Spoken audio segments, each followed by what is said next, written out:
மகிமைப்படுவதாக. எல்லாருக்கும் இயேசு கிறிஸ்துவின் நாமத்தில் அன்பின் வாழ்த்துக்கள். சொல்லுங்க. ஏதோ பேடிச்சு மாதிரி பார்க்குற மாதிரி தெரியுது, ஏதோ பேன்னு பார்க்குறீங்க. சந்தோஷம். இன்னும் மறுபடியும் ஏறக்குறைய ஒரு 1.5 வருஷம் கழித்து மறுபடியும் உங்களோடு ஐக்கியப்பட கர்த்தர் கொடுத்த இந்த நல்ல சந்தர்ப்பத்திற்காக நான் கர்த்தரை நன்றி செலுத்துகிறேன். போன முறை வந்தப்போ என்ன செய்தி கொடுத்த ஞாபகம் இருக்கா? யாரு? ஆட்டு வாசல், அப்புறம் மீன் வாசல். 2 பேர் தான் கேட்டிருக்கிறீங்க. பள்ளத்தாக்கு வாசலா? இல்லை. ஓகே, ஒரு 3 வாசலை நம்ம பார்த்தோம். ஆட்டு வாசல், மீன் வாசல், பழைய வாசல். நெகேமியா 3ஆம் அதிகாரத்தில் உள்ள வாசல்களை குறித்து நாம் சிந்தித்தோம். அதனுடைய தொடர்ச்சி தான் இன்றைக்கும் இருக்கும். சரிங்களா? ஓகே, 10 வாசல்கள் நெகேமியாவினுடைய புஸ்தகத்தில் 3ஆம் அதிகாரத்தில் அவர் மறுபடியும் அந்த மதிலையும் வாசல்களையும் புதுப்பித்து கட்டினார் என்று சொல்லி நாம் கடந்த முறை நாம் சிந்தித்தோம். இன்றைக்கும் நாம் அதனுடைய தொடர்ச்சியாக அடுத்த உள்ள சில வாசல்களை நாம் இன்றைக்கு பார்க்க இருக்கிறோம். இப்பொழுதுள்ள செய்தியிலையும் அடுத்த உள்ள செய்தியிலையும். வாங்க, நெகேமியாவின் புஸ்தகம் 3ஆம் அதிகாரம் 13-14 வசனங்களை நாம் வாசிக்க கேட்போம். பள்ளத்தாக்கின் வாசலை ஆனூனும் சானோவாகின் குடிகளும் பழுது பார்த்து கட்டினார்கள். அவர்கள் அதை கட்டி அதற்கு கதவுகளையும் பூட்டுகளையும் தாழ்பால்களையும் போட்டு குப்பைமேட்டு வாசல் மட்டாக அலங்கத்தில் 1000 முழம் கட்டினார்கள். குப்பைமேட்டு வாசலை பெத்கெரேமின் மாகாணத்து பிரபுவாகிய ரெக்தாவின் குமாரன் மல்கியா பழுது பார்த்து அதை கட்டி அதற்கு கதவுகளையும் பூட்டுகளையும் தாழ்பால்களையும் போட்டான். ஓகே, போதுங்க. வாசித்த இந்த வேத பகுதியை கர்த்தர் நமக்கு ஆசீர்வாதத்தை கொடுப்பாராக. நம்ம இதனுடைய பின்னணியை ஒரு முறை நம்ம பார்க்கணும் அப்படின்னு சொன்னா, நெபுக்கத்நேசர் ராஜா வந்து என்ன செய்யறாரு? இந்த எருசலேமை இடித்து போட்டு தேவாலயத்தை எல்லாம் சுட்டெரித்து அதனுடைய பனிமுட்டுகளை எல்லாம் உள்ள இருக்கக்கூடிய தேவாலயத்தினுடைய மேன்மையான பொருட்களை எல்லாம் என்ன செய்யறாரு? எடுத்துட்டு போறார். அப்படி போகும் பொழுது அதாவது மேன்மையாய் காணப்படுகிறதெல்லாம் அவர் என்ன பண்றாரு? எடுத்துட்டு போயிட்டார். மற்றது எல்லாத்தையுமே என்ன பண்றாரு? அடிச்சு உதைச்சி பாழாக்கி என்ன செய்யறாரு? போகிறதாக நம்ம பார்க்கிறோம். இது நடந்து முடிந்த 70 வருஷங்கள் கழித்து மறுபடியும் ஜனங்கள் என்ன செய்யறாங்க? எருசலேமுக்கு திரும்பி வருகிறதை நாம் பார்க்கிறோம். 3 நபர்களுடைய தலைமத்துவத்தில் என்ன செய்யறாங்க? திரும்பி வர்றாங்க. அப்படி முதல் தலைமத்துவமானது ஜெருபாபேல் மற்றும் யோசுவா என்பவர்களுடைய தலைமத்துவத்தில் முதல் கூட்டமானது என்ன செய்யறாங்க? திரும்பி வர்றாங்க. அப்படி அவர்கள் வந்து என்ன செய்யறாங்க? தேவாலயத்தை அவர்கள் கட்டி எழுப்புகிறதாக நம்ம பார்க்கிறோம். அதனால தான் அந்த தேவாலயத்துக்கு ஜெருபாபேலின் தேவாலயம் என்ற ஒரு பெயரும் அதற்கு கொடுக்கப்பட்டிருக்கிறது. நம்ம அதனுடைய விளக்கங்கள் எல்லாம் நம்ம எங்க பார்க்க முடியும்? ஆகாயின் புஸ்தகத்திலேயும் சகரியாவினுடைய புஸ்தகத்திலேயும் நம்ம என்ன செய்ய முடியும்? நம்ம அங்க பார்க்க முடியும். இது முதல் கூட்டம். 2வது கூட்டத்தார் எஸ்ராவினுடைய தலைமத்துவத்திலே வருகிறார்கள். ஸோ எஸ்ராவினுடைய தலைமத்துவத்திலே வந்து அவர்கள் எஸ்ரா என்ன செய்யறார் அப்படின்னா, ஜனங்களை கட்டுகிற வேலையை செய்யறார். அவர் ஒரு வேத பாரகனாக, அவர் ஒரு கர்த்தருடைய வார்த்தையை கற்றுக் கொடுக்க கூடியவனாக இருக்கிறதுனாலே அவர் என்ன செய்யறாரு? ஆண்டவருடைய வேத பிரமாணங்களை ஜனங்களுக்கு என்ன பண்றாரு? கற்றுக் கொடுக்கிறதாக நாம பார்க்கின்றோம். அப்படி அவர் கற்றுக் கொடுத்த ஒரு வேத பகுதி என்னன்னு சொன்னா 119ஆம் சங்கீதம். அவர் தான் என்ன செய்யறாரு? அந்த சங்கீதத்தை எழுதுறாரு. நீங்க எபிரேய அந்த வேதத்துல இந்த 119ஆம் சங்கீதத்தை நீங்க படிச்சீங்க அப்படின்னா, அந்த ஒவ்வொரு 8 வசனங்களுக்கு ஒரு முறை ஒரு எழுத்து ஒண்ணு வரும். பாத்தீங்களா? அந்த 22 எழுத்துக்கள் வரும். அந்த 22 எழுத்துக்கள் என்ன அப்படின்னு சொன்னா எபிரேய எழுத்துக்கள். இப்ப நமக்கு ABCDEFG இருக்கு இல்லைங்களா? அந்த மாதிரி எபிரேய எழுத்துக்கள்ல 22 எழுத்துக்கள். அப்போ எஸ்ரா என்ன பண்றாரு அப்படின்னா, ஒவ்வொரு பகுதியும் அந்த முதல் 8 வசனங்கள் வந்து அந்த முதல் எபிரேய எழுத்தினுடைய ஒவ்வொரு வசனத்திலேயும் அந்த எழுத்தின் வடிவத்தில் ஆரம்பிக்கப்படும். அடுத்த 2வது பகுதியில 2வது எழுத்து. அப்ப அந்த வசனங்கள் எல்லாம் எந்த எழுத்துல ஆரம்பிக்கப்படும்? அந்த 2வது எழுத்துல இப்படி 22 செக்ஷனா அதை பிரிச்சு ரெண்டு விஷயங்களை எஸ்ரா பண்றாரு. என்ன பண்றாருன்னா, ஒன்று மொழியையும் கற்றுக் கொடுக்கிறாரு, ரெண்டாவது வேத வசனத்தினுடைய மேன்மையும் என்ன பண்றாரு, அவர் அங்கே சொல்லிக் கொடுக்கிறதாக நாம பார்க்கிறோம். சோ இதெல்லாம் எஸ்ராவுடைய தலைமத்துவத்திலே வந்து ஜனங்களை எதுக்கு நேரா வழி நடத்துறாரு, கர்த்தருடைய பிரமாணங்களுக்கு நேராக அவர் வழி நடத்துகிறதை நாம் அங்கே பார்க்க முடியும். இந்த எஸ்ராவுக்கு பிற்பாடு நெகேமியா என்ன செய்யறாரு, அவர் மூன்றாவது ஒரு கூட்டத்தை என்ன செய்யறாரு, கூட்டிட்டு வருகிறதாக நாம பார்க்கிறோம். அப்படி வந்து அவர் செய்கிற காரியம் இதோ இப்ப நம்ம இங்க வாசிக்கிறோம் இல்லைங்களா, எருசலேமினுடைய மதிலையும் அதனுடைய வாசல்களையும் என்ன பண்றாரு, அவர் கட்டி எழுப்புகிறதாக நாம பார்க்கிறோம். அது எப்படி எல்லாம் பண்ணாரு அப்படின்ற விளக்கம் தான் என்ன செய்யப்படுது, இந்த 3ஆம் அதிகாரத்துல சொல்லப்பட்டிருக்கிறதாக நாம பார்க்கிறோம். அவர் வந்து என்ன செய்யறாரு அப்படின்னா, முதல்ல என்ன செய்யறாரு, பார்க்கிறார். என்ன பார்க்கிறாரு வாசிங்க, 2ஆம் அதிகாரம், நெகேமியா 2ஆம் அதிகாரம் அதனுடைய 13ஆம் வசனத்திலிருந்து தொடர்ந்து அப்படியே வாசிக்கலாம். ஆளுக்கு ஒரு வசனங்களை வாசிங்க. நான் அன்று ராத்திரி பள்ளத்தாக்கின் வாசல் வழியாய் புறப்பட்டு. நான் அப்படின்னா யார் அது, நெகேமியா. வாசிங்க.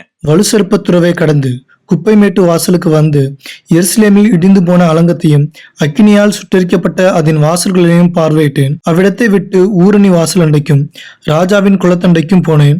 நான் ஏறி இருந்த மிருகம் அங்கே நடந்து போகிறதற்கு வழி இல்லாதிருந்தது. அன்று ராத்திரியிலே நான் ஆற்றோரமாய் போய் அலங்கத்தை பார்வையிட்டு திரும்பி பள்ளத்தாக்கின் வாசல் வழியாய் வந்துவிட்டேன். நான் போனதும் நான் செய்ததும் அதிகாரிகள் ஒருவருக்கும் தெரியாது. அதுவரையிலும் நான் யூதருக்காகிலும் ஆசாரியர்கள் பெரியவர்கள் அதிகாரிகளுக்காகிலும் வேலை செய்கிற மற்றவர்களுக்காயிலும் ஒன்றும் அறிவிக்கவில்லை. பின்பு நான் அவர்களை நோக்கி, எருசலேம் பாழாயிருக்கிறது, அதன் வாசல்கள் அக்கினியால் சுட்டெரிக்கப்பட்டு கிடக்கிறதையும் நாம் இருக்கிற சிறுமையையும் பார்க்கிறீர்களே. நாம் இனி நிந்தைக்குள்ளாயிராதபடிக்கு எருசலேமின் அலங்கத்தை கட்டுவோம் வாருங்கள் என்று சொல்லி. போதுங்க, இங்கே பார்வையிடக்கூடிய வேலை நடக்குது, யாருக்குமே தெரியாது. யார் செய்யறா, நெகேமியா பண்றார். அங்க வாசிக்கிறோம் இல்லைங்களா, எங்க இருந்து ஆரம்பிக்கிறாரு, பள்ளத்தாக்கின் வாசல் வழியா புறப்பட்டு அங்கே தண்ணீர் வாசல், குப்பை மேட்டு வாசல், இந்த வாசல்கள் எல்லாத்தையும் என்ன பண்றாரு, அவர் அங்கே சுத்தி பார்க்கிறார். அவர் சுத்தி பார்த்துட்டு ஒரு விஷயத்தை அவர் கண்டுபிடிக்கிறார். என்ன விஷயம் அப்படின்னு சொன்னா, 17வது வசனத்துல ஒரு 3 காரியங்கள் அவர் கண்டுபிடிக்கிறதை பார்க்கிறோம். என்ன செய்யறாரு, ஒன்று எருசலேம் பாழா இருக்கிறது, இரண்டாவது அதன் வாசல்கள் அக்கினியால் சுட்டெரிக்கப்பட்டிருக்கிறது, மூன்றாவது நாம் இருக்கிற சிறுமையை பார்க்கிறீர்களே. நல்லா யோசித்து பாருங்க, நெகேமியா வந்து சுத்தி பார்த்துட்டு அவர் ஜனங்களுக்கு சொல்றாரு. என்ன சொல்றாரு, ஐயா நீங்க பாக்குறீங்க இல்லையா, என்ன பாக்குறீங்க, 3 விஷயங்களை பாக்குறீங்க. ஒன்று, எருசலேம் எப்படி இருக்கு, பாழாய் கிடக்கிறது. இரண்டாவது, அதன் வாசல்கள் எப்படி இருக்கு, சுட்டரிக்கப்பட்டதா இருக்கிறது. மூன்றாவது, நாம எப்படி இருக்கிறோம், சிறுமைப்பட்டவர்களாக நாம் காணப்படுகின்றோம். இது நம்முடைய நிலையா இருக்கிறது என்று யார் வந்து சொல்ல வேண்டியதா இருந்தது? சரி, இத்தனை நாள் அந்த ஜனங்கள் எங்க இருந்தாங்க? நான் சொல்றது புரியுதுங்களா? இத்தனை நாள் அந்த ஜனங்கள் எங்க இருந்தாங்க? அங்கதான் இருந்தாங்க. எங்க, எந்த எருசலேம் பாழாய் கிடந்ததோ அங்கதான் அவங்க இருக்கிறாங்க. ஆனா எருசலேம் பாழாய் கிடந்த அந்த ஒரு உணர்வு அவர்களுக்கு இல்ல. வாசல்கள் சுட்டரிக்கப்பட்டது, டெய்லி அந்த வாசல் வழியா தான் போறாங்க வராங்க. ஆனா அவங்களுக்கு எது தெரியல, அதனால அதை உணர முடியல. அவங்க சிறுமைப்பட்டு இருக்கிறாங்களா அப்படின்னா, ஆமா சிறுமைப்பட்டு இருக்கிறாங்க. என்ன காரணம் அப்படின்னா, அவர்கள் அங்க மதில் இல்லாத காரணத்தினாலே யாரு வேணாலும் எங்க வரலாம், உள்ள வரலாம். பாதுகாப்பில்லாத ஒரு சூழ்நிலையில மற்றவர்களுடைய பார்வையில இவங்க எப்படி இருக்கிறாங்க, சிறுமைப்பட்ட நிலைமையில காணப்படுகிறார்கள். ஆனா நல்லா கவனிங்க, இங்க ஒரு வார்த்தை கவனிக்கணும். இதை பார்க்கிறீர்களே அப்படின்னு நெகேமியா வந்து சொல்ற வரைக்கும் அவங்களுடைய உண்மையான நிலை என்னன்னு அவங்களுக்கு தெரியல. ஏன் தெரியல? ஏன் தெரியல ஐயா? அடிமைத்தனத்துல. ஓகே, இல்ல இப்போ நீங்க நல்லா கவனிங்க. ஜெருபாபேல் வந்ததுக்கும் நெகேமியா வர்றதுக்கும் இடையில ஏறக்குறைய 80 வருஷங்கள் ஆச்சு. 70 வருஷம் கழிச்சு முதல் தலைமத்துவத்துல யார் வராங்க? ஜெருபாபேல் தலைமத்துவத்துல வராங்க. அதுக்கப்புறம் யார் வராங்க? எஸ்ரா வராரு. அதுக்கப்புறம் தான் யார் வராரு? நெகேமியா வராரு. ஈவன் இந்த ஜெருபாபேலுக்கும் நெகேமியா வர்றதுக்குமாக இடையிலேயே ஏறக்குறைய 80 வருஷங்களுடைய கால அவகாசம் அங்க இருக்கு. அப்போ 80 வருஷமா இவங்க எங்க வாழ்ந்துட்டு இருக்கிறாங்க? அதே இடத்துல தான் வாழ்ந்துட்டு இருக்கிறாங்க. நெகேமியா வந்து சொல்ற வரைக்கும். இப்ப ஜெருபாபேலுடைய காலகட்டத்துல வரும்போதே எருசலேம் எப்படிதான் இருந்தது? பாழாய் தான் கிடந்தது. அலங்கம் எப்படி இருந்தது? இடிக்கப்பட்டு தான் இருந்தது. வாசல்கள் எப்படி இருந்தது? சுட்டெரிக்கப்பட்டு தான் இருந்தது. ஜனங்கள் ஜெருபாபேலுடைய தலைமத்துவத்துல வரும்போதும் கூட எப்படிதான் இருந்தாங்க? ஆனா யார் வந்து சொல்ற வரைக்கும் தெரியல. நெகேமியா வந்து சொல்ற வரைக்கும் தெரியல. ஏன்? பார்க்க ஆரம்பிச்சிட்டாங்க. இன்னொன்னு சொல்லட்டுங்களா? அவங்க அதுல வாழ பழகிட்டாங்க. they became used to be. அப்படியே வாழ பழகிட்டாங்க. எப்படி? பாழாய் கிடக்கு, ஓகே, நம்ம என்ன பண்ண முடியும்? அவ்வளவுதான். இதோ சுட்டெரிக்கப்பட்டிருக்கு, பரவாயில்ல, என்ன பண்றது? சரி, ஓகே. பிரியமானவர்களே, இன்றைக்கு விசுவாசிகளோட நிலைமை இதுதான், இப்படிதான் இருக்கு. நம்ம இருக்கக்கூடிய பாழான நிலைமையை நாம் ஒத்துக்கொள்ளாமல் ஏற்றுக்கொள்ளாமல் அதோட என்ன செய்ய ஆரம்பிச்சிட்டோம்? பழகிட்டோம், வாழ பழகிட்டோம். என் குடும்பம் இப்படிதான் அப்படின்னா என்ன அர்த்தம்? அதை மாத்த முடியாதா? கண்டிப்பா முடியும். ஆனா என்ன செய்யறோம்? பழகிட்டோம். என் புள்ள அப்படிதான் பிரதர், என் பையன் அப்படிதான் பிரதர், என் பொண்ணு அப்படிதான் பிரதர், அவங்க அப்படிதான் பிரதர், இவங்க இப்படிதான் பிரதர் அப்படின்னா என்ன அர்த்தம்? அதை நாம திருத்துவதற்கு முயற்சி பண்ணல, சரி செய்கிறதற்கு முயற்சி பண்ணல, அதை அப்படித்தான் அப்படின்னு சொல்லி என்ன பழகிட்டோம்? வாழ பழகிட்டோம். இன்றைக்கு அநேக விசுவாசிகள் அவர்களுக்கு இருக்கக்கூடிய பாழான நிலைமையில வாழ பழகிட்டோம். ஒரு சின்ன எக்ஸாம்பிள் ஞாபகத்துக்கு வருது. ஒரு பப்ளிக் டாய்லெட் இருக்குதுன்னு வைங்களேன். அந்த பப்ளிக் டாய்லெட்டை தாண்டி போறோம் அப்படின்னு சொன்னா நம்முடைய ஆக்ஷன் எப்படி இருக்கும்? அதை தாண்டி போற வரைக்கும் மூக்க மூடி, மூக்க மட்டும் தான் மூடுவீங்களா? கையால மூக்க மூடுவீங்க, வாய் ஆட்டோமேட்டிக் என்ன ஆயிடும்? மூடும். அதை தாண்டி போற வரைக்கும் அந்த ரெண்டுமே என்ன ஆகாது? திறக்கவே திறக்காது, செயல்பட. சரி, கவனிங்க. உள்ள ஒருத்தன் உட்கார்ந்துன்னு இருப்பான். எந்த பப்ளிக் டாய்லெட்டா இருக்கட்டும், உள்ள ஒருத்தன் உட்கார்ந்து இருப்பான். அவன் என்ன பண்ணுவான்? காசு வசூல் பண்ணுவான். வேற என்ன பண்ணுவான்? அவன் தான் எல்லாத்தையும் கழுவுறது, சுத்தம் பண்றது. அவன் என்னைக்காவது மூக்க மூடி பார்த்திருக்கீங்களா?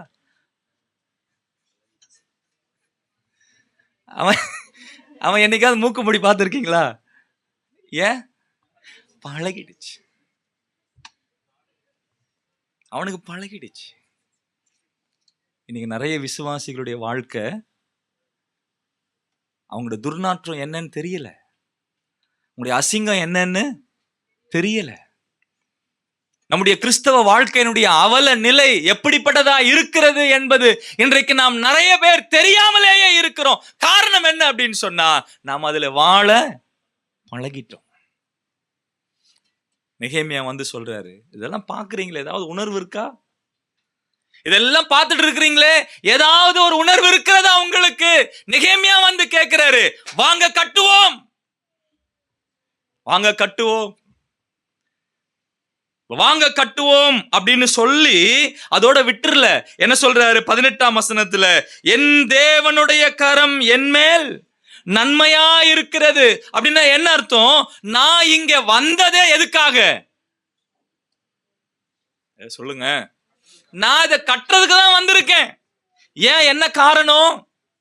நெகேமியா 1ஆம் அதிகாரத்தை நீங்க படிச்சிருப்பீங்க. நம்ம அந்த ஒரு அதிகாரம் தான் அதிகமா படிச்சிருப்போம். என்ன, யார் வராங்க? எருசலேமிலிருந்து அவருடைய சகோதரர்கள் வராங்க. எங்க வராங்க? எங்க வராங்க? பாபிலோனுக்கு வராங்க. நெகேமியா விசாரிக்கிறார். விசாரிச்சா அந்த சகோதரர்கள் சொல்றாங்க, இவங்க யாரு? பாபிலோனிலிருந்து எருசலேமுக்கு போனவங்க. பாபிலோனிலிருந்து எருசலேமுக்கு போனவங்க எருசலேமில சேஃப்டி இல்லை அப்படின்னு சொல்லிட்டு திரும்பி எங்க வந்துட்டாங்க? ஐயோ, நெகேமியாவினால் இதை தாங்க முடியல.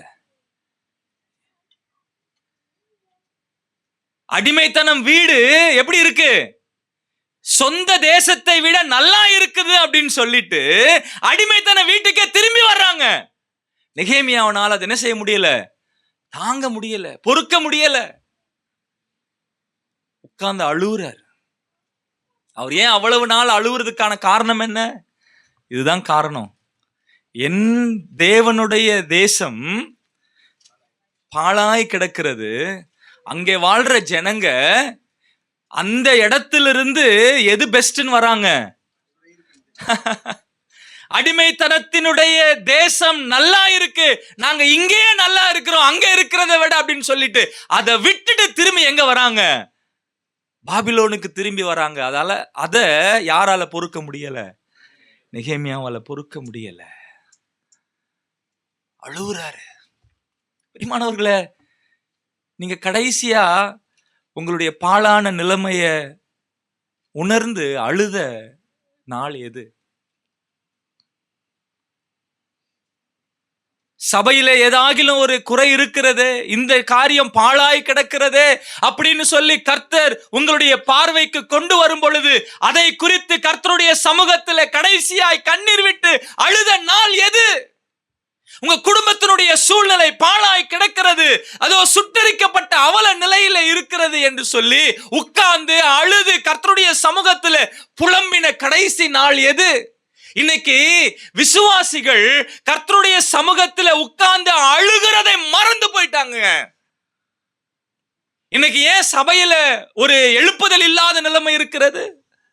ஏன் சபையில ஒரு உற்சாகம் இல்லாத நிலைமையில் இருக்கிறது? இன்னைக்கு ஊழியர் முன்னாடி வந்து நின்னு அதை செய்யுங்க, இதை செய்யுங்க, ஒரு பேசிக்கான விஷயங்க, வார கூட்டங்களுக்கு வரணும்ன்றது உண்மையா இல்லையா? அதுக்கே யார் உற்சாகப்படுத்தணும்? ஐயா வாங்க வாங்க வாங்க. என்ன இந்த அவல நிலை? என்ன இந்த அவல நிலை? என்ன காரணம் தெரியுங்களா? கண்ணீர் விட்டு அழுகிற விசுவாசிகள் சபைகளில் இன்றைக்கு குறைந்து விட்டது. பாழான நிலைமையை கண்டு அழுகிற தேவ பிள்ளைகள் இன்றைக்கு சபைகளிலே இல்லை. ஏன்னா இன்னைக்கு பார்க்கறதே கிடையாது. சரி, அதாவது நிறைய இடங்கள்ல நீங்க பாத்தீங்கன்னா அட்டெண்டன்ஸ், பிரதர் நான் இருக்கேன், ஓகே சிஸ்டர் நானும் இருக்கேன், ரைட் ஓகே, போன வாரம் வந்துட்டேன், என்ன இதெல்லாம் அட்டெண்டன்ஸ் பார்க்கிறோமா? சபையினுடைய நிலையை பார்க்கிறோமா? குடும்பத்தினுடைய சூழ்நிலைகளை பார்க்கிறோமா? எந்த குடும்பத்துல என்ன போராட்டம் ஓடுது, என்ன பிரச்சனை ஓடுது, என்ன சூழ்நிலையில் இருக்கிறாங்க? பிரியமான சகோதரனே சகோதரிகளை நாம் பார்க்க வேண்டும், விசாரிக்க வேண்டும். அப்படி பார்த்து விசாரித்தாதான் நான் உட்கார்ந்து என்ன செய்ய முடியும்? அழ முடியும், கண்ணீர் விட முடியும். இதோ இந்த நெகேமியா அதனுடைய விளைவாகத்தான் இன்னைக்கு அவர் எங்க இருக்கிறாரு? எருசலேமில் இருக்கிறாரு. அப்படி அவர் சொல்றாரு, கர்த்தர் என்னை இந்த வேலைக்கென்று அனுப்பினார், அவருடைய கரம் என் மேல் எப்படி இருக்கிறது? நன்மையா இருக்கிறது, அதை நான் என்ன செய்கிறேன்? பார்க்கிறேன், உணர்கிறேன் அப்படின்னு சொல்லி அவர் சொல்லிட்டு வாங்க எழுந்து கட்டுவோம் அப்படின்னு சொல்லி அறிவித்த பொழுது, அப்பொழுது அவர்கள் 18ஆம் வசனத்தினுடைய பிற்பகுதியில, அப்பொழுது அவர்கள் எழுந்து கட்டுவோம் வாருங்கள் என்று சொல்லி அந்த நல்ல வேலைக்கு தங்கள் கைகளை, இது என்ன வேலை? எது நல்ல வேலை? கட்டுற வேலை நல்ல வேலை, இடிக்கிற வேலை கவனிக்கிறீங்களா? எது நல்ல வேலை? கட்டுற வேலை தான் நல்ல வேலை. இடிக்கிற வேலை நல்ல வேலை இல்லை. கெட்ட வேலைன்னு சொல்ல வேணாம்டா, நல்ல வேலை இல்லை அது. இடிக்கிற வேலை, சுட்டெரிக்கிற வேலை, பாழாக்குற வேலை, இது என்ன வேலை இல்ல? நல்ல வேலை இல்ல. நாம எதுக்கு கை கொடுக்கணும்? நல்ல வேலைக்கு கை கொடுக்கணும். கற்ற வேலைக்கு நாம் என்ன பண்ணணும்? கை கொடுக்கணும். இன்னைக்கு கற்ற வேலைக்கு நிறைய பேருக்கு பொறாமையா இருக்கு, வைத்தறிச்சலா இருக்கு. கட்டுறாங்களே. பிரியமான சகோதரனே, சகோதரிகளே, இதோ இந்த நல்ல வேலைக்கு தங்கள் கைகளை என்ன பண்ணாங்க? திடப்படுத்தினார்கள். அங்கிருந்து ஆரம்பிக்குது. ஸோ அங்க ஆரம்பிச்ச அந்த வேலையானது முதல் வாசல் என்ன வாசல்? ஆட்டு வாசல் என்ன பண்ணாங்க? அவங்க கட்டினாங்க. சரியா? ரெண்டாவது மீன் வாசல்.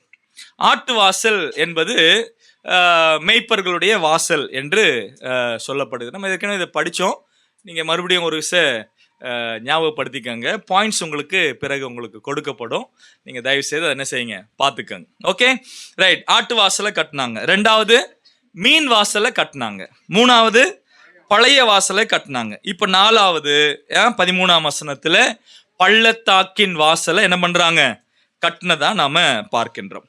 இந்த பள்ளத்தாக்கு வாசல் அப்படின்றது நம்முடைய தாழ்மையின் நிலையை காண்பிக்கிற வாசல்.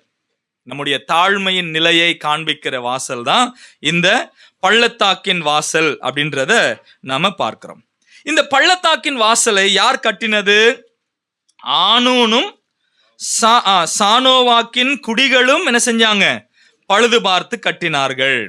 இந்த ஆனூன் என்று சொல்லக்கூடிய இந்த பேருக்கு கிருபை நிறைந்த என்ற அர்த்தமாயிருக்கிறது. ஆனூன் என்ற பேருக்கு என்ன அர்த்தம்? கிருபை நிறைந்த. சரிங்களா? இப்ப பள்ளத்தாக்கின் வாசலை கட்டணும் அப்படின்னா என்ன வேணும்? கிருபை நிறைந்தவன் வேணும். ஏன்னா அவன் ஏற்கனவே எங்க இருக்கிறான்? பள்ளத்தாக்குல இருக்கிறான். அப்ப பள்ளத்தாக்குல இருக்கிறவனை கட்டி எழுப்பணும் அப்படின்னா இவன் எங்க இறங்கணும்? அவன் இறங்கணும். இப்ப கிருபை இல்லை அப்படின்னு சொன்னா அவன் எங்க இறங்க முடியாது. ஆண்டவர் யாரை பயன்படுத்துறாரு பாத்தீங்களா? எவ்வளவு அருமையான ஒரு பேர். ஆக்சுவலா நீங்க ஒவ்வொரு வாசலும் கட்டினவங்களுடைய பேர்களுடைய அர்த்தங்களை வச்சு நீங்க படிச்சு பாருங்க. இந்த வாசலை கட்டுறதுக்கு இவங்களெல்லாம் பயன்படுத்தி இருக்கிறாரு. அந்த பேருக்கான அர்த்தங்களை பார்க்கும்போது எவ்வளவு பியூட்டிஃபுல்லா அது கனெக்டடா இருக்கும். அப்படிப்பட்டதான் இதையும் நாங்க பார்க்கிறோம். என்ன பார்க்கிறோம்? பள்ளத்தாக்கின் வாசலை கட்டுகிறதற்கு யார் வேணும்? கிருபையுள்ளவர்கள் வேண்டும். இன்னைக்கு நிறைய பேரு உச்சியில இருப்பதற்கு எல்லாருமே விரும்புவோம். ஆனா எது விரும்புறது இல்ல? இறங்கின நிலைமையில, தாழ்மையான நிலைமையில இருக்க நாம் என்ன செய்யறது இல்ல? விரும்புகிறது இல்ல. நேத்து கே மேத்யூ அவர்கள் நசரத்பேட்டையில கர்த்தருடைய வார்த்தை கொடுத்து கொண்டிருக்கும் போது இந்த விஷயத்தை அவர் பகிர்ந்து கொண்டார். மறுரூப மலைக்கு போனாங்க இல்லைங்களா? யார் யார் போனாங்க? ஆண்டவர் கூட்டு போறார். ஒரு 3 பேரை கூட்டு போறார். யாரு? பேதுரு, யோவான், யாக்கோபு. அப்ப அந்த எங்க போறாங்கன்னா அந்த மறுரூப மலையினுடைய உச்சிக்கு போறாங்க. இப்ப எங்க இருக்கிறாங்க? உச்சியில இருக்கிறாங்க.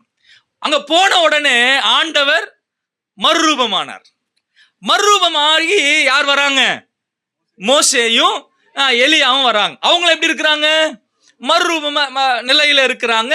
கர்த்தருடைய மகிமை அங்கே இருக்கிறது. இதெல்லாம் பார்த்த உடனே அடுத்த செகண்ட் பேதுரு சொல்றாரு, நைனா நம்ம இங்கே இருந்துருவோம். அங்க வார்த்தை கவனிச்சு, இங்க இருப்பது நல்லது.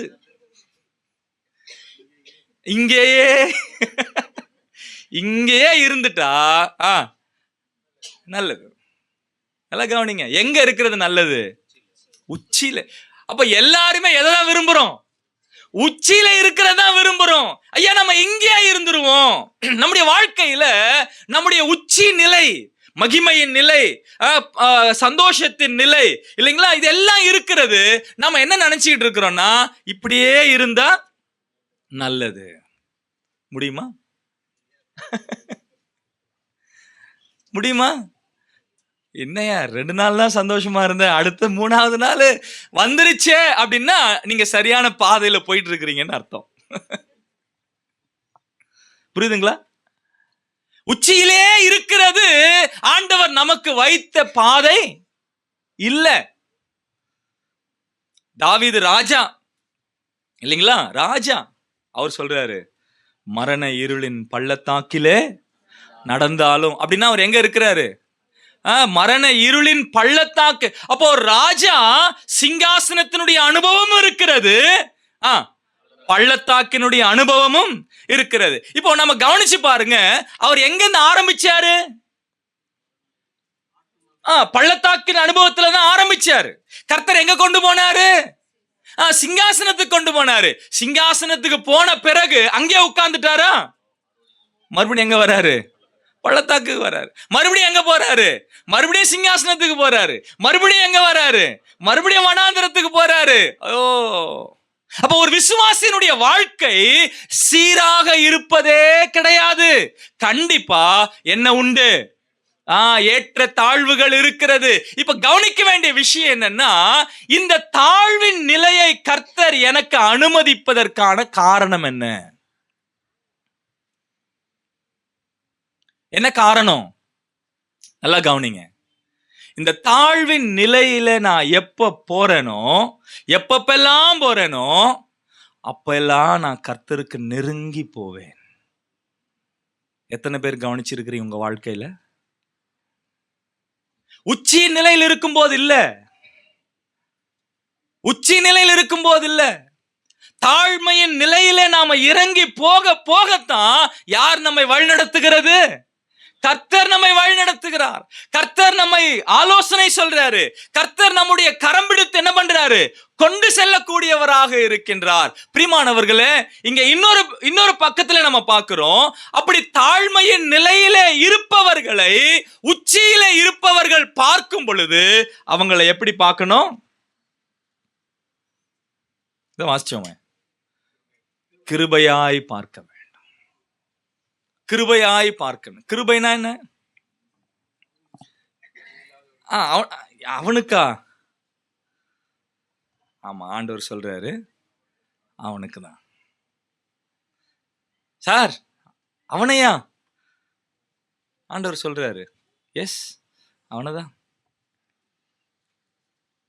இங்க இருக்கக்கூடிய யாரா இருந்தாலும் சரி, நம்முடைய வாழ்க்கையில நம்ம ஒரு விஷயத்தை நல்லா புரிஞ்சுக்கணும். இங்க நாம யாரையும் வெறுக்க ஆண்டவர் நம்மை இந்த பூமியில வைக்கல. அது யாரவனா இருக்கட்டும்ங்க, நமக்கு என்ன தீங்கு செய்கிறவர்களா இருக்கட்டும், என்ன வேதனை கொடுக்கிறவர்களாக இருக்கட்டும், எவ்வளவு காயப்படுத்துகிறவர்களாக இருக்கட்டும், நாம் ஒருவரையும் வெறுப்பதற்காக இந்த உலகத்திலே நம்மை வைக்கவில்லை. ஆனா நம்ம அதிகமா அதான் பண்ணிக்கிட்டு இருக்கோம். நம்ம அதிகமா அதுதான் பண்ணிக்கிட்டு இருக்கோம். பிரியமானவர்களே, தேவனுடைய குணாதிசயங்களை வெளிப்படுத்தவே ஆண்டவர் நம்மை இங்கே வைத்திருக்கிறார். ஆண்டவருடைய பண்புகளை வெளிப்படுத்துகிறதற்கென்றே கர்த்தர் நம்ம இந்த உலகத்தில் வைத்திருக்கிறார். அப்படி வைத்திருக்கிறார் அப்படின்னு சொன்னா நான் அதை என்ன பண்ணணும்? சரியாய் செய்ய வேண்டும், சரியாய் காண்பிக்க வேண்டும்.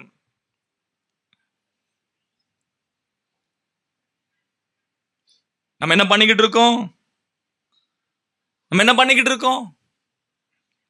நம்மை நாம் ஒரு முறை யோசித்து பார்ப்போம்.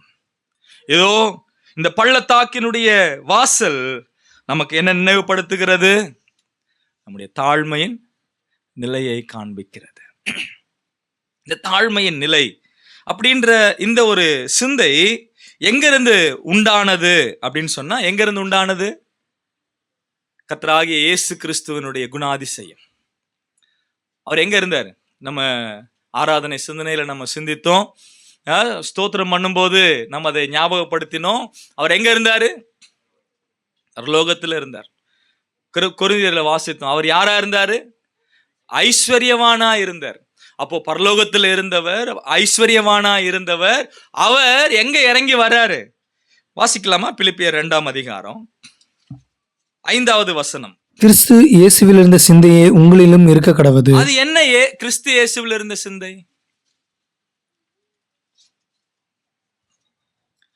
கிறிஸ்து இயேசுவில் இருந்த சிந்தை என்னன்னா, மேல் வசனங்களை வாசிங்க. 4வது வசனம். அவனவன் தனக்கானவைகளை அல்ல, அவனவன் தனக்கானவைகளை அல்ல, பிறருக்கானவைகளையும் நோக்குவானாக. அதுதான் கிறிஸ்து இயேசுவில் இருந்த சிந்தை. தனக்கானவைகளை அல்ல, பிறருக்கானவைகளையும் நோக்குவானாக. இப்போ இயேசு கிறிஸ்துவானவர் பிதாவினுடைய வலது பாரிசத்திலே வீற்றிருப்பதை கொள்ளையாடின பொருளாக எண்ணாமல் என்னவானாரு? அடிமையின் ரூபம் எடுத்தார். அப்போ இவ்வளவா இறங்கி வருகிறதற்கு என்ன காரணம்? தனக்கானவைகளை அல்ல, பிறருக்கானவைகளையே நோக்குவானாக. அப்ப இந்த சத்தியத்தை நமக்கு கற்றுக் கொடுப்பதற்காகத்தான் அவர் எங்க இறங்கி வர்றாரு? பள்ளத்தாக்கின் நிலைக்கு அவர் இறங்கி வர்றார். இப்ப இந்த காரியத்தை பேசும் பொழுது கீழே அவர் என்ன செய்யறாரு? சில எடுத்துக்காட்டுகளை சொல்றாரு. என்ன சொல்றாரு? யார் யார சொல்றாரு? 1:13 வசனத்தை வாசிங்க. 2ஆம் அதிகாரம் 13வது வசனம். ஏனெனில் தேவனே தம்முடைய தயவுள்ள சித்தத்தின்படி விருப்பத்தையும் செய்கையையும் உங்களில் உண்டாக்குகிறவராய் இருக்கிறார். நான் வீணாக ஓடினதும். யார் இந்த வார்த்தையை சொல்றது? பவுல் சொல்றாரு. எங்க இருந்து சொல்றாரு? சிறையில இருந்து சொல்றாரு. இப்ப சொல்லுங்க, அவர் ஏன் சிறைக்கு போனாரு?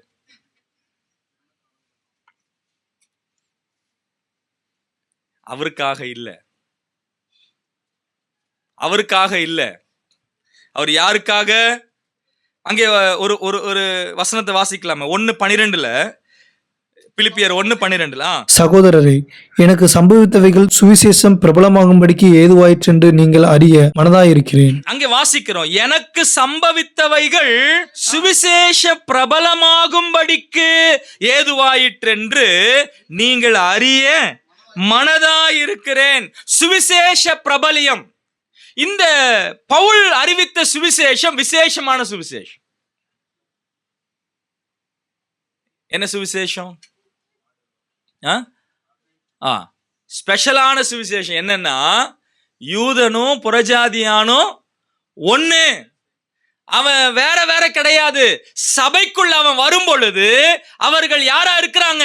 ஒன்றா இருக்கிறார்கள். அப்படின்ற இந்த சுவிசேஷம் தான் அவர் இப்ப எங்க இருக்க காரணம்? சிறையில இருக்க காரணம். அவர் அடிக்கடி ஈவன் எபேசியர்ல கூட வாசிக்கிறோம். வாசிங்க 3ஆம் அதிகாரத்துல, எபேசியர் 3ஆம் அதிகாரம்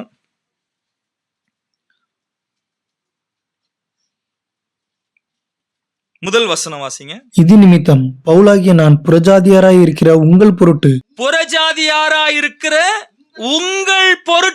கிறிஸ்து இயேசுவின் நிமித்தம் கட்டுண்டவனாய் இருக்கிறேன். அப்படின்னா நான் இப்ப ஜெயில இருக்கிறதற்கு காரணம் யாரு? புறஜாதியாராகிய நீங்க தான். எப்படி? நான் அதை தான் சொல்லிக்கிட்டு இருக்கிறேன். என்ன சொல்லிக்கிட்டு இருக்கேன்? புறஜாதிகார் ரட்சிக்கப்பட்டு இப்ப எங்க இணைஞ்சிட்டாங்க?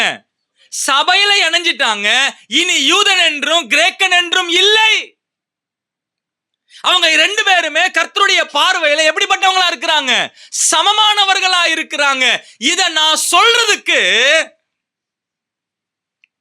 சொன்னதினாலே வந்த விளைவு இப்போ நான் எங்க இருக்கேன்?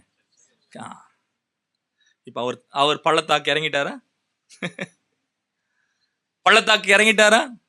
எங்க இருந்தாரு? சும்மா குதிரையில அப்படி ஓடிக்கிட்டு இருந்த மனுஷனை இப்ப கொண்டு வந்து எங்க உட்கார வச்சிருக்கிறாங்க? ஜெயில உட்கார வச்சுன்னு இருக்கிறாங்க. எழுதிட்டு இருக்கிறாரு. 3வது இன்னொரு நபரை கூட நம்ம பார்க்கலாம். 1 ஆண்டவரை பார்த்தோம், 2வது பவுலை பார்த்தோம், 3வது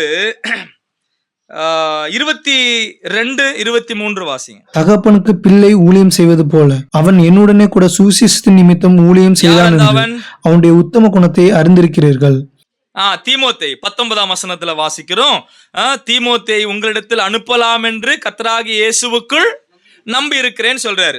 இப்ப வாசிங்க கீழே. ஆகையால் என் காரியங்கள் இன்னபடி நடக்கும் என்று நான் அறிந்தவுடனே அவனை அனுப்பலாம் என்று நினைத்திருக்கிறேன். அன்றியும் நானே சீக்கிரத்தில் வருவேன் என்று கர்த்தருக்குள் நம்பிக்கையா இருக்கிறேன். மேலும் என் சகோதரனும் உடன் வேலையாலும் உடன் சேவகனும் உங்கள் ஸ்தானாபதியும் என் குறைச்சலுக்கு உதவி செய்தவனுமான எப்பாப்பிராத்தித்துவை உங்களிடத்தில் அனுப்ப வேண்டும் என்று எண்ணினேன். 22 வாசிங்க. தகப்பனுக்கு பிள்ளை ஊழியம் செய்வது போல அவன் என்னுடனே கூட சுவிசேஷத்து நிமித்தம் ஊழியம் செய்தான் என்று அறிந்திருக்கிறீர்களே. எங்க இருக்கிறாரு பவுல்? தீமோத்தேயு எங்க இருக்கிறாரு? அவர் என்ன பண்ணாரு? இல்ல, அவர் கைது பண்ணாங்களா? தீமோத்தேயுவை அரெஸ்ட் பண்ணாங்களா? இல்ல. அரெஸ்ட் பண்ணப்பட்டது யாரு? பவுல். தீமோத்தேயு என்னையா பண்ணிட்டு இருக்கிறாரு அங்க? தனக்கானவைகளை அல்ல, பிறனுக்கானவைகளை. ஐயா, அவர் தன்னை குறித்து அவன் என்ன பண்ணல? அவன் யோசிக்கவே இல்லை. அவன் தன்னை பத்தி யோசிக்காம ஜெயில இருந்தாலும் பரவாயில்லை. யாரோ ஜெயில இருக்கிறவனை பார்க்க போகும்போது தைரியமா சொல்லிட்டு போவோமா வெளியே? நான் ஜெயிலுக்கு போறேன், இன்னார பார்க்க போறேன் சொல்லிட்டு போவோமா? நம்ம சொந்தக்காரங்கள யாராவது ஒருத்தர் ஜெயில இருக்கிறாங்க, அவங்க பாக்குறதுக்கு போறோம், யாராவது வெளியே கேட்டாங்கன்னா என்ன சொல்லுவோம்? ஜெயிலுக்கு போயிட்டு இன்னார பார்க்க போறேன்னு சொல்லுவோமா? சொல்ல மாட்டேன். ஏன்? அது அவமானம், அது வெக்கம். ஆனா இங்க பார்க்க போறது இல்ல, இருக்க போறாரு.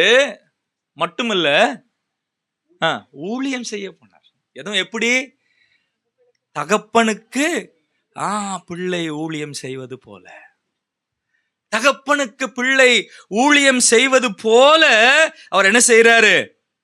போகிறதை நாம் அங்கே பார்க்கிறோம். தாழ் பள்ளத்தாக்கின் அனுபவம்.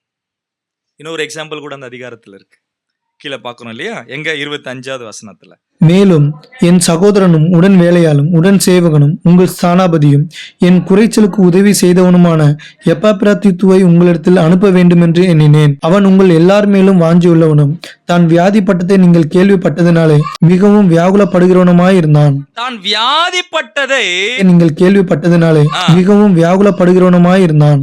நான் மனுஷன். சரி, இவர் ஏன் வியாதிப்பட்டாரு? பிலிப்பி பட்டணத்துல ஒரு காணிக்கை எடுத்தாங்க. காணிக்கை எடுத்து எங்க அனுப்புறாங்க? பவுலுக்கு அனுப்புறாங்க. பவுல் எங்க இருக்கிறாரு? ரோம சிறையில் இருக்கிறார். இப்போ பிலிப்பி பட்டணத்திலிருந்து ரோமா சிறைக்கு போகிறதுக்கு பயண தூரம், ஏறக்குறைய 1 மாசத்துக்கு மேல டிராவல் பண்ணணும். அவர் டிராவல் பண்ண வரும்போது யோசித்து பாருங்க, கையில என்ன வச்சிருக்கிறாரு? பணப்பை. ஒரு மொத்த சபையாரும் காணிக்கை எடுத்து அனுப்புறாங்க அப்படின்னா அது கொஞ்சமா இருக்காது. இன்னும் சொல்ல போனா அந்த 2 வருஷத்துல அவர் வாடகை கட்டுகிறதற்கு இந்த பணம் போதுமானதா இருந்தது. அவ்வளவு பணத்தை கொடுத்து அனுப்புறாங்க. யோசிக்கிறீங்களா? இப்ப இவ்வளவு பணத்தை யார் எடுத்துட்டு வர்றாரு? எப்பாப்பிராத்தியத்தை எடுத்துட்டு வர்றார். அவர் எடுத்துட்டு வரும்போது கொஞ்சம் யோசித்து பாருங்க, அந்த வழியில எல்லாம் எவ்வளவு ஆபத்துகள் இருந்திருக்கும். கையில பணம் பை வச்சிருக்கிறாங்க அப்படின்னா கண்டிப்பா என்ன உண்டு? ஆபத்துகள் உண்டு. அடிச்சு போட்டு என்ன பண்ணிருக்கலாம்? பணத்தை எடுத்துட்டு போயிருக்கலாம். வேற அந்த பிரயாணங்கள் நடைப்பிரயாணமா இருக்கிறது, கப்பல் பிரயாணமா இருக்கிறது இல்லைங்களா? இவ்வளவு பிரயாணங்களையும் பண்ணி யாருக்காக? யாருக்காக? பவுலுக்காக பண்ணாரு. 2வது சபையார் இல்லையா? கொடுத்து அனுப்புறாங்க. அப்போ இத்தனை பேர் எப்பாப்பிராவை நம்புறாங்க. அப்ப நம்பும் போது அவர் என்ன செய்யறாரு? Yes, I will do. பரவாயில்ல, என்கிட்ட கொடுங்க, நான் எடுத்துட்டு போறேன். பிரயாணம் ரொம்ப கஷ்டம்டா, பரவாயில்ல நான் பண்றேன். அப்ப சபையாருக்காக பண்றாரு. இந்த பக்கம் பவுலுக்காக பண்றாரு. அவர் பிரயாணப்பட்டு வந்ததினாலே வியாதி, வியாதி வர்ற அளவுக்கு அந்த பிரயாணம் கொடுமையா இருந்திருக்கு. அவரு அங்க சொல்றாரு இல்லைங்களா? என்ன சொல்றாரு?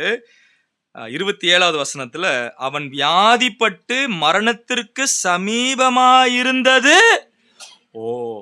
அப்ப இந்த வியாதி என்ன கிடையாது, சும்மா ஏதோ காய்ச்சல் வந்தது, இல்ல தலைவலி வந்தது, இல்ல கால் வலி வந்தது, நடந்து கிடையாது.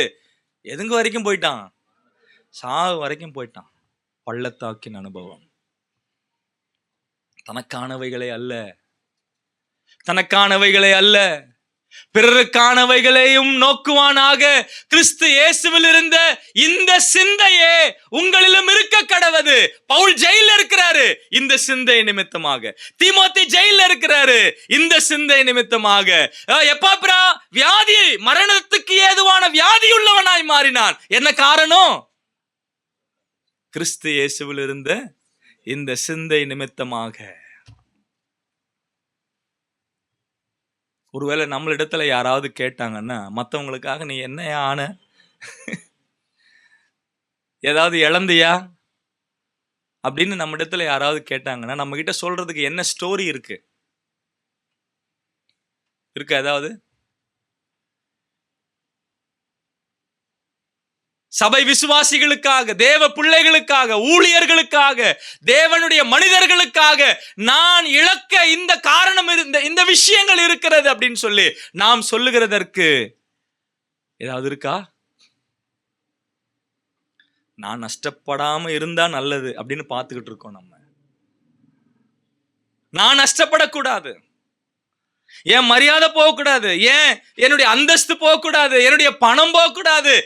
இந்த ஒரு நிலையில தான் நாம பார்த்து கொண்டு இருக்கிறோமே தவிர, நாம் இழக்கிறதற்கு நாம் ஆயத்தமாக இல்லை. ஆனா ஆண்டவருடைய பிள்ளைகள் அப்படின்னு சொன்னா, பிரியமானவர்களே, நாம் நஷ்டப்படுகிறதற்கு எப்பவுமே ஆயத்தமா இருக்கணும். அவங்க தான் யாரு? பள்ளத்தாக்கின் அனுபவத்திலே இருப்பவர்கள். அவர்கள்தான் அந்த பள்ளத்தாக்கின் அனுபவத்திலே இருக்கக்கூடியவர்களாய் காணப்படுகிறார்கள். இதோ இந்த பள்ளத்தாக்கினுடைய வாசல் நம்முடைய தாழ்மையின் நிலையை என்ன செய்கிறது? காண்பிக்கக்கூடியதா இருக்கிறது. இன்னொரு விஷயம், இந்த பள்ளத்தாக்கின் அனுபவத்தில தான் நம்முடைய சோதனை, தற்பரிசோதனை என்ன ஆகிறது? துவங்குகிறது. இங்க வாசித்தோம் இல்லையா? 2ஆம் அதிகாரத்துல, நெகேமியா 2ஆம் அதிகாரத்துல 13ஆம் வசனம். அவர் சோதித்தது எங்கிருந்து ஆரம்பிக்கிறாரு? வாசிங்க 2:13. நான் நெகேமியா அன்று ராத்திரி பள்ளத்தாக்கின் வாசல் வழியாய் புறப்பட்டு வலுசற்ப துறவை கடந்து குப்பைமேட்டு வாசலுக்கு வந்து எருசலேமில் இடிந்து போன அலங்கத்தையும் அக்கினியால் சுட்டெரிக்கப்பட்ட அதன் வாசல்களையும் பார்வையிட்டேன். அப்படின்னு என்ன அர்த்தம்? அதாவது பாக்குறாரு, கவனிக்கிறாரு, எப்படி இருக்கு அப்படின்றத என்ன பண்றாரு? அங்க பரிசோதனை பண்றாரு. அப்போ பரிசோதனை எங்க ஆரம்பிக்குது? பள்ளத்தாக்குல தான் ஆரம்பிக்குது. அப்போ நம்முடைய தற்பரிசோதனை, நான் பள்ளத்தாக்கின் அனுபவத்தின் வழியாய் நான் கடந்து போகும் பொழுது நான் என்ன பண்ணணும்? தற்பரிசோதனை பண்ணணும். என்ன நான் தற்பரிசோதனை பண்ணணும். அநேக நேரங்களில் தற்பரிசோதனை பண்ண வேண்டிய நேரத்துல ஆண்டவரை குற்றம் சாட்டி கொண்டிருக்கும். ஏன் ஆண்டவரே என் வாழ்க்கையில இதெல்லாம் அனுமதிச்சீங்க? ஏன் ஆண்டவரே, ஏன் ஆண்டவரே? இதுக்காக அல்ல ஆண்டவர் நம்மை பள்ளத்தாக்கில கொண்டு போகும் பொழுது.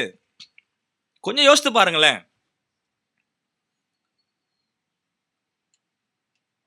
அதாவது யோபு சொல்றாரு இல்லைங்களா, எல்லாரும் செத்து போயிட்டாங்க, ஆஸ்தி இழந்துட்டாரு, எல்லாத்தையும் இழந்துட்டாரு. கடைசியில அவருடைய மனைவி வந்து, பிள்ளைகள இறந்துட்டாரு, மனைவி வந்து சொல்றாங்க என்னன்னு, போ அப்படின்னு சொல்றாரு இல்லைங்களா, செத்து போன்னு சொல்றாங்க. அப்போ ஒரு வார்த்தை சொல்றாரு. என்ன சொல்றாரு? தேவனிடத்துல நன்மை பெற்ற நாம். அப்போ யோபுக்கு நல்லா தெரியும் கர்த்தர் தான் அனுமதிச்சிருக்கிறாரு. இல்லைன்னா அவர் அந்த வார்த்தைய, தேவனிடத்துல நன்மை பெற்ற நாம் தீமையும் அனுபவிக்கணுமே அப்படின்னா இதை யார் அனுமதிச்சா? தேவன் தான் அனுமதிச்சாரு அப்படின்ற அந்த வெளிச்சம் யாருக்கு இருக்கு? யோபுக்கு நல்லா இருக்குங்க. ஆனா அந்த சூழ்நிலையிலும் கூட யோபு ஆண்டவர் என்ன பண்ணல? தூஷிக்கல. அவர் அந்த சிச்சுவேஷன்ல அவர் சொன்ன ஸ்டேட்மெண்ட்ஸ் எல்லாம் நீங்க பாருங்களேன். நம்மளால அந்த ஸ்டேட்மெண்ட்ஸ் எல்லாம் சொல்ல முடியுமான்னு தெரியல. அவர் சொல்றாரு, நான் அக்கினியின் வழியாய் கடந்து போன பிறகு பொன்னாய் விளங்குவேன், சோதிக்கப்பட்ட பின்பு பொன்னாய் விளங்குவேன் அப்படின்னு சொல்றாரு. எப்ப சொல்றாரு? அங்க இருக்கும்போது தான் சொல்றாரு. வேற சொல்றாரு, என்னுடைய தோளும் அழிந்து போனாலும் என் கண்களாலே நான் அவரை பார்ப்பேன், காண்பேன். அந்நிய கண்களாலே அல்ல, என் சொந்த கண்களாலே அவரை. அப்படின்னு என்ன அர்த்தம்? ஆக்சுவலா அவருடைய தோல் என்ன ஆயிட்டு இருக்கு? ஆயிடுச்சு, இன்னும் போயிட்டே இருக்கு. சரி கவனிங்க, ஒரு உச்சந்தலையிலிருந்து உள்ளங்கால் வரைக்கும் ஃபுல்லா என்ன இருக்கு?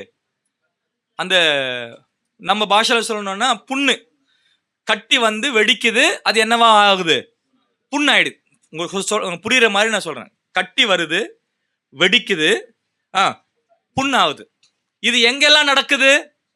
முழு சரீரமும் நடக்குது. இப்போ நல்லா கவனிங்க. இப்போ ஒருவேளை இந்த கையில ஃபுல்லா கட்டி வந்து வெடிச்சு புண்ணாயிடுச்சு. புண்ணு ஆனதுக்கு அப்புறம் என்ன வரும்? அந்த சீல் மாதிரி வரும் இல்லைங்களா? அந்த சீல் எங்கெல்லாம் படுமோ அங்கெல்லாம் திரும்ப என்ன வரும்? கட்டி வரும். இப்ப அந்த சீல் வடியாம இருக்கிறதுக்கு தான் அவர் என்ன பண்றாரு? சாம்பல் எடுத்து தடவுறார். அது ஸ்ப்ரெட் ஆகாம இருக்கணும்ன்றதுக்காக என்ன பண்றாரு? சாம்பல் எடுத்து தடவுறார். இப்ப சாம்பல் எடுத்து தடவிட்டு பிறகு கொஞ்ச நேரத்துல அது என்ன ஆயிடும்? ஆறிடும், காஞ்சிடும், கடினமா போகும், ரொம்ப ஹார்டா ஆயிடும், டைட் ஆயிடும், பிடிச்சிக்கும் இல்லைங்களா? இப்ப அது வெளியே எடுக்கணும். அதுதான் ஒரு கையில என்ன இருந்துச்சு? ஓடு இருந்தது. என்ன பண்ணாரு? புரியுதுங்களா உங்களுக்கு? இப்ப யோசித்து பாருங்க, அப்படி அவர் எங்கெல்லாம் பண்ணணும்?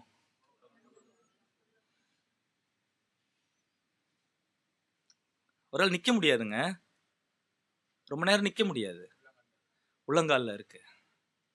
அவரால் உட்கார முடியாது, உட்கார முடியாது. ஏன்? பின்னாடி ஃபுல்லா. அவரால் படுக்க முடியாது. ஏன்? முதுகெல்லாம் இருக்கு. சரி குப்புற படுத்துக்கலாமா?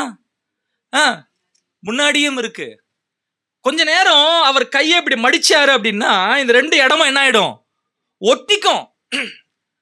ஒட்டினதுக்கு அப்புறம் சரி கொஞ்சம் எடுக்கலாம் அப்படின்னு எடுத்தா மேபி இந்த பக்கம் தோலோ இல்ல இந்த பக்கம் தோலோ என்ன ஆயிடும்? பிஞ்சிட்டு வந்துடும். இந்த மாதிரியான சூழ்நிலையில பள்ளத்தாக்கின் அனுபவத்துல இருந்துகிட்டு அவர் சொல்றாரு, அவர் என்னை கொன்று போட்டாலும்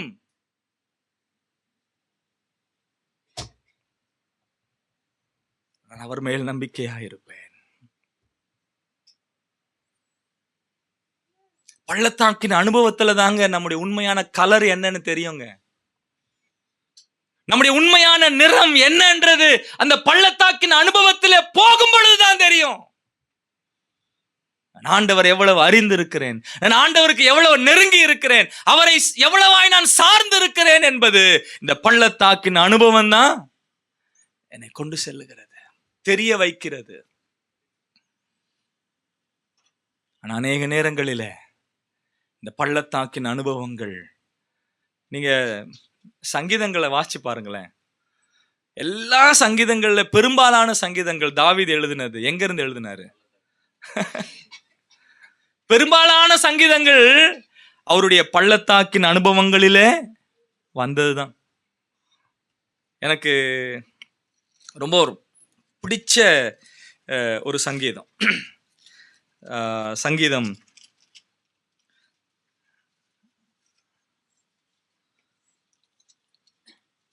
3ஆம் சங்கீதம் 5வது வசனம் வாசிங்களேன். நான் படுத்து நித்திரை செய்தேன், நான் படுத்து நித்திரை செய்தேன், விழித்துக் கொண்டேன், கர்த்தர் என்னை தாங்குகிறார். கர்த்தர் என்னை. இது வந்து என் தங்கச்சி பையன் ஒரு நாள் சண்டே ஸ்கூல் முடிச்சுட்டு வந்தான். தெலுங்குல நல்லா இருக்கும். ఆయన నన్ను కాపాడుతున్నాడు గనుక నేను పండుకొని నిద్రపోయి మరలా లేచదు. தமிழ்ல வந்து அந்த ஒரு அப்படிதான் இருக்கு, ஆனா இந்த மாதிரி வரல, இந்த ஒரு லைன்ல வரல. தாங்கு கர்த்தரனை தாங்குகிறதுனால அவர் சொல்றாரு, நான் படுத்து நான் நித்திரை செய்து. அப்படின்னு என்ன அர்த்தம்? நான் படுப்பேன், நான் தூங்குவேன், நான் மறுபடியும் எழுந்துப்பேன். ஏன்? சரி, எங்கேருந்து எழுதுறாரு அந்த தலைப்பை படிங்களேன்.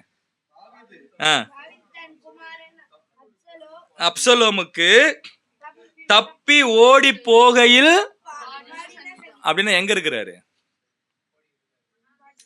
எங்க இருக்கிறாரு? பள்ளத்தாக்குல இருக்கிறாரு, வனாந்திரத்துல இருக்கிறாரு, குகைகள்ல இருக்கிறாரு. மகனுக்கு தப்பி ஓடி. இப்ப சொல்லுங்க, பள்ளத்தாக்குல நிம்மதியா படுத்து தூங்க முடியுமா? சொல்றது கேக்குதா? பள்ளத்தாக்குல நிம்மதியா படுத்து தூங்க முடியுமா? அவர் சொல்றார், நான் பண்ணுவேன். ஐ வில் டூ. நான் படுப்பேன், சும்மா படுக்கிறது இல்ல, நான் தூங்குவேன். தூங்குறது மட்டும் இல்ல, அடுத்ததை ஃபேஸ் பண்றதுக்கு மறுபடியும் எழுந்துரு. தூங்கிட்டே இருந்தா நல்லா இருக்கும் இல்லையா? ஆனா நான் மறுபடியும் எழுந்திருப்பேன். ஏன்? அடுத்த பிரச்சனையை ஃபேஸ் பண்றதுக்கு. என்ன காரணம்? கர்த்தர் என்னை பாதுகாக்கிறார், கர்த்தர் என்னை தாங்குகிறார். பிரியமானவர்களே, பள்ளத்தாக்கின் அனுபவத்திலே நம்மை தாங்கிக் கொண்டிருக்கிறது யாரு? கர்த்தர். கர்த்தர் என்னை தாங்கிக் கொண்டிருக்கிறதுனாலே ஈவன் அது பள்ளத்தாக்கின் அனுபவமாகவே இருந்தாலும் I can lay down, I can sleep and I can wake up. நான் படுப்பேன், நான் தூங்குவேன், மறுபடியும் எழுந்திருப்பேன்.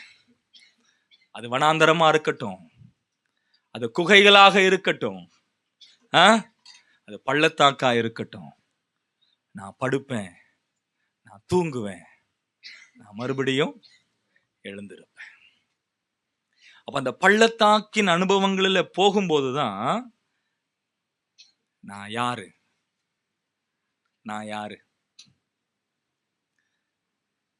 நான் இப்படி சொல்லலாம்னு நினைக்கிறேன். நீங்க சேட்டு கடைக்கு போனீங்கன்னா, நகை வைக்கிறதுக்கு போறீங்கன்னு வைங்க. போன உடனே உங்க கையில நகையை வாங்கி சேட்டு என்ன பண்ணுவான்?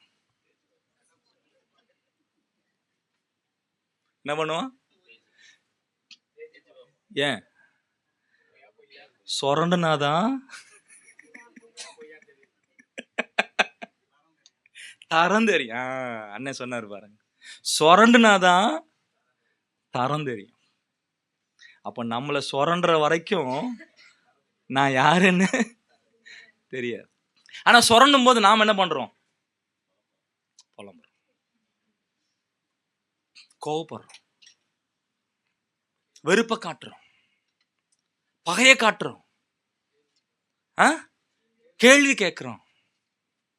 நான் சொல்லல, நீங்க தான் சொல்லிட்டு இருக்கீங்க. நடக்குது. அப்போ நம்மளை சொரண்டும் போதுதான் நம்முடைய உண்மையான கலர் என்னன்னு தெரிய வரும். ஆண்டவரை சொரண்டாங்களா? என்ன தெரிஞ்சது? நான் சாந்தமும் மனத்தாழ்மையுமா இருக்கிறேன், என்னிடத்திலே கற்றுக்கொள்ளுங்கள். அவர் சொரண்டாங்க, அப்பவும் அவர் சாந்தமும் மனத்தாழ்மை. சொரனதுக்கு அப்புறமும் அவர் யாராதான் இருந்தாரு? சாந்தமா தான் இருந்தாரு. சொரனதுக்கு அப்புறமும் அவர் யாராதான் இருந்தாரு? மனத்தாழ்மையா தான் இருந்தாரு. அவர் கடைசி வரைக்கும் யாராதான் இருந்தாரு? சரி, இப்போ ஆப்பிளை எடுத்து வெட்டுனா நான் அப்படியே நறுக்குறோன்னு வைங்களேன், பொடி பொடியா நறுக்கி அந்த ஆப்பிள் எடுத்து சாப்பிட்டு பாருங்களேன், என்ன டேஸ்ட் வரும்? சே, ஆப்பிள் டேஸ்ட் தான் வருமா? உண்மைங்க, அவர் உண்மைதான் சொல்றாரு. அவர் பொய் சொல்லல, அவரு கரெக்ட்ல. அதே ஆப்பிள மிக்சியில போட்டு கிரைண்ட் அடிச்சு என்ன ஆயிடும்? ஜூஸ் ஆயிடும். எடுத்து குடிச்சு பாருங்க, என்ன டேஸ்ட் வரும்? என்னடா சொல்றீங்க? ஏன்? அதோட தன்மை அவ்வளவுதான். அதோட தன்மை அவ்வளவுதான். நாம எத்தன்மை உள்ளவர்கள் அப்படின்னு நம்மளை நசுக்கும் போதுதான் என்ன ஜூஸ் வெளியே வருது நைனா. என்ன வெட்டும் போது என்ன டேஸ்ட் கொடுக்கறேன்.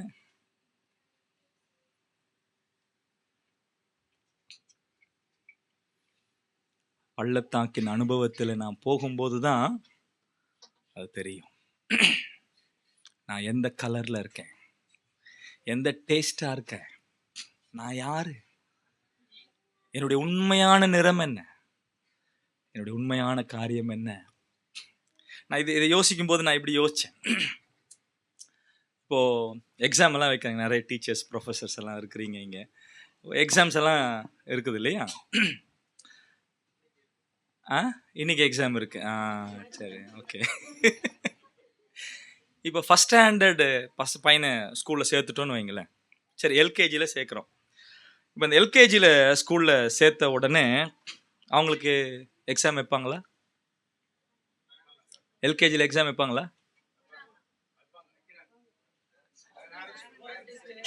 பேரண்ட்ஸ் எழுதுறாங்களா?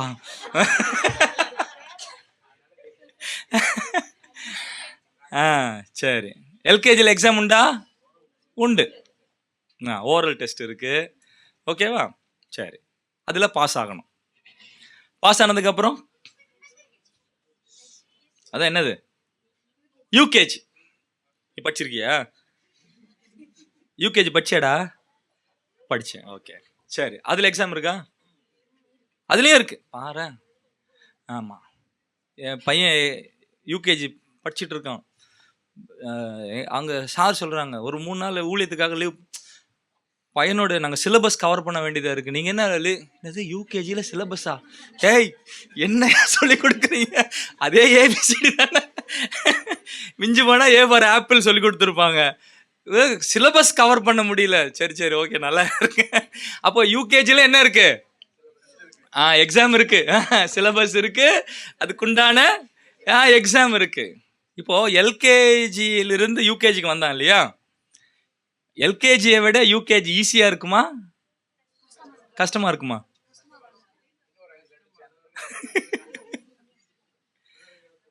ஏன் புரியுதா நான் சொல்றது?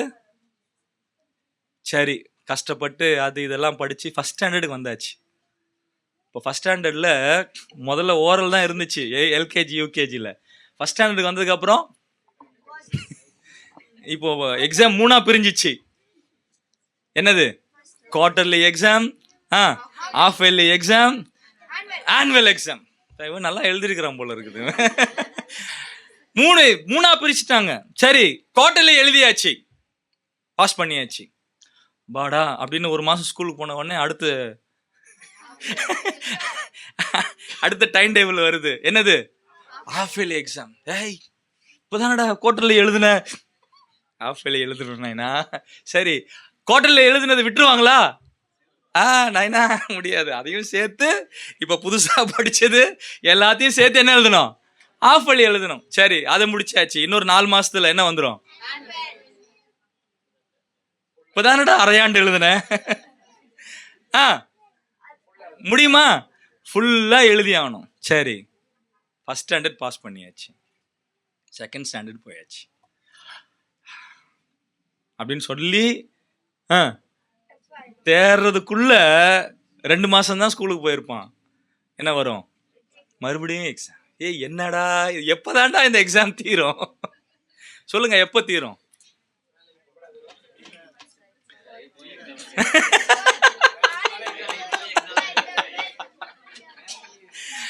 எக்ஸாம் எப்போ தீரும் சொல்லுங்க? இல்லை, நார்மலாகவே ஸ்கூலில் காலேஜில் எப்போ எக்ஸாம் முடியும்? அதுக்கப்புறம் எக்ஸாம் எழுத மாட்டோம். வேலைக்கு போயிட்டா நீங்க என்ன ஆகணும்னு விரும்புறீங்கல்ல, அதை அடையும் போது எக்ஸாம்.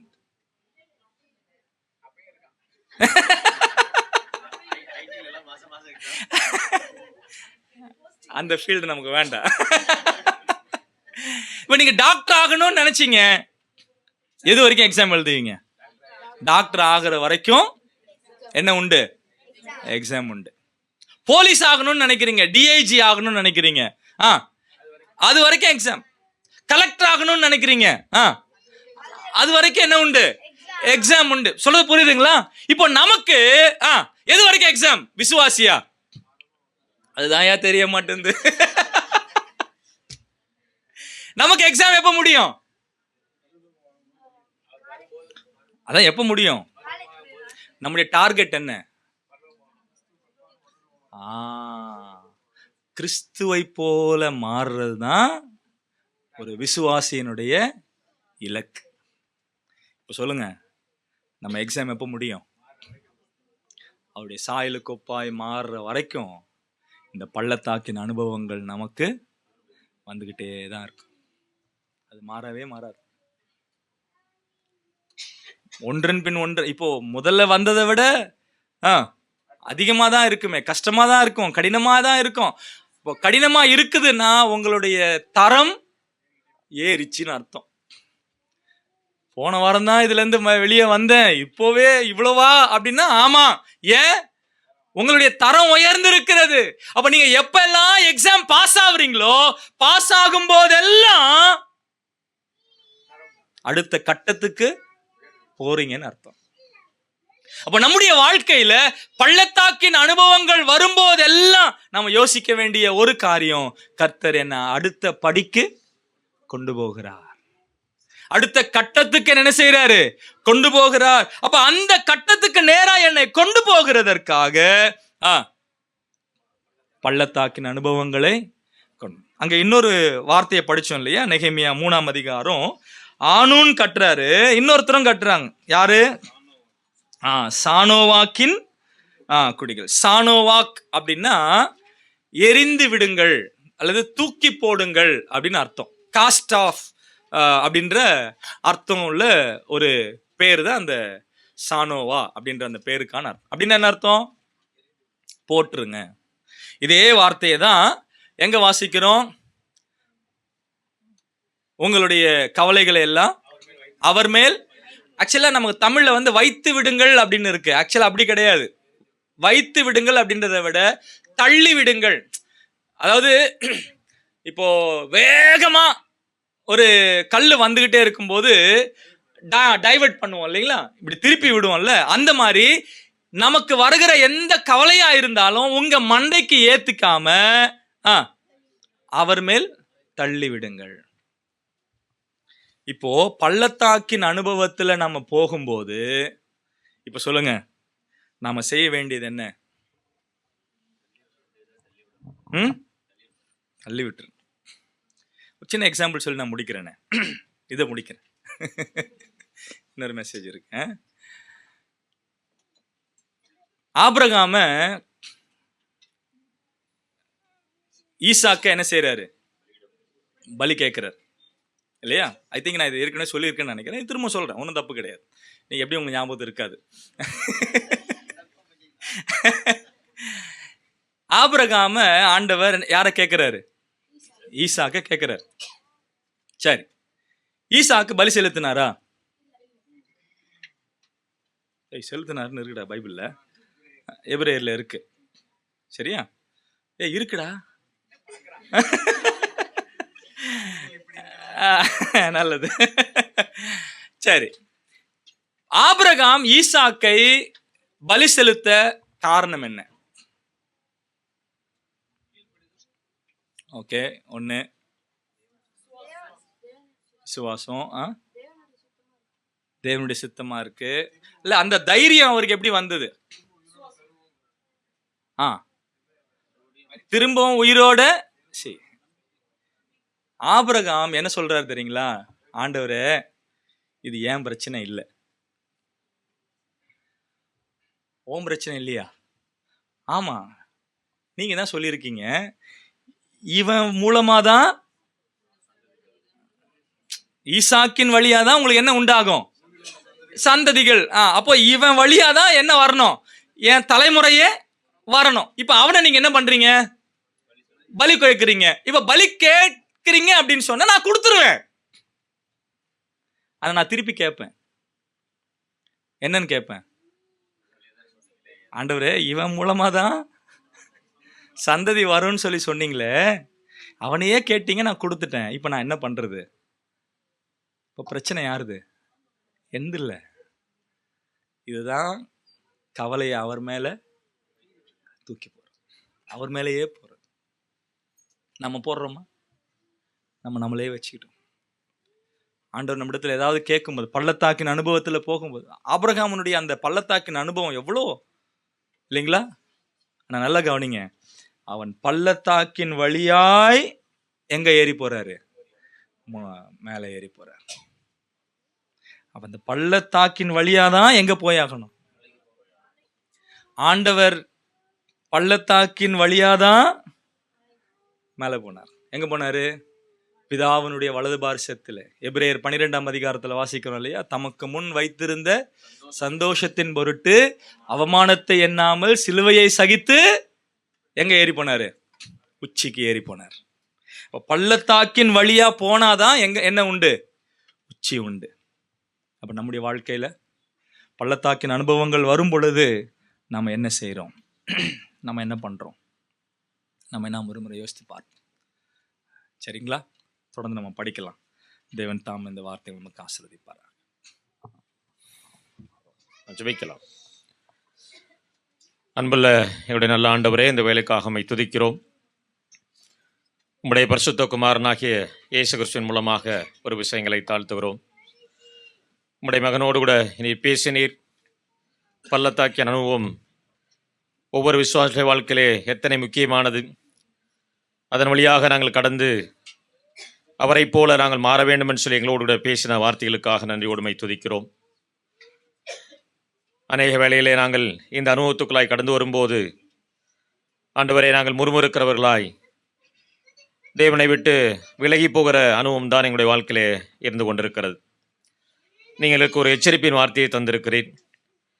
ஆண்டவரே, அநேக பரிசுத்தவான்கள் இதன் வழியாய் கடந்து போனார்கள். இந்த அனுபவமே அவர்களை தேவனோடு கூட இருக்கும்படி செய்தது.